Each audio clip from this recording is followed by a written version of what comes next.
Party now, pulubi later. Filipinos are known for celebrating occasions, whether big or small.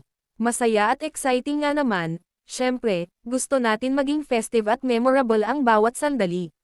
We celebrate small or major events in life like birthdays, fiesta, binyag, graduation, etc. Wala namang masama kung tayo'y magdiwang, as long as we do not borrow money to celebrate. Kung within budget or may extra pera tayo para dito, walang problema. Pero if our savings get depleted just for the sake of being able to throw a party, may mali na. Bakit nga ba nabubutas ang bulsa sa tuwing may okasyon? Imbitado ng buong barangay, nandyan ang immediate family, ang second cousins, apo sa tuhod pati yata apo sa kuko at kapitbahay.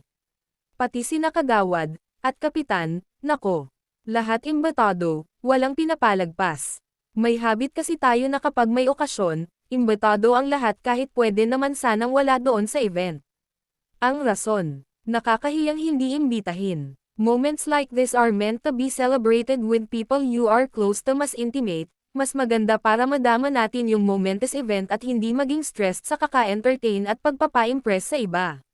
Malabudol fight sa dami ng handa. Ito ang eksena. Kapag baboy, nandyan ang adobong baboy, sinigang na baboy, inihaw na baboy. Chicken, fried chicken, chicken afritada, chicken tinola. Isda, inihaw na isda, pritong isda, stuffed isda. Looks familiar. O chinky, di ba okay lang naman ito? Okay lang sana kung a few viands lang, pero kung lahat ng klase ng luto ay ihahain natin just to please our guests thinking na magiging masaya sila kapag maraming pagpipilian talagang mawawala ka sa budget.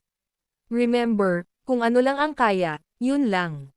Kung simple, isang ulam o dalawa lang, it doesn't matter.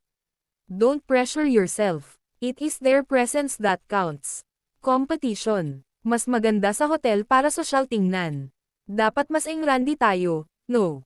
Ay, nako, huwag ka mag-alala, anak. Tatalbagan natin sila. Kaya lang naman palaki ng palaki ang gastusin natin dahil ang hilig nating tumingin at makipagkompetensya sa iba. Kung anong meron sila, dapat meron din tayo o malagpasan ito. Kung anong wala sila, dapat meron tayo. Ang tendency tuloy, patong-patong na wishlist ang nangyayari. Di bale ng mangutang, magipit, o wala ng panggastos bukas basta makalamang lang. And it all goes back to pride. Pride kasi dapat, yung engranding handaan mo ngayon ay maulit sa susunod na okasyon. Natatakot kasi tayong masabihan ng, baka nagtitipid na sila, wala na silang budget, baka naghihirap na sila. So tayo naman, ayaw nating pag-isipan tayo ng ganito kaya we go beyond our means just to shield ourselves from being the subject of gossip. Swallow your pride. Maghigpit ng sinturon, kaysa naman maghirap tayo in the future dahil lang sa nagpadala tayo sa sasabihin ng iba.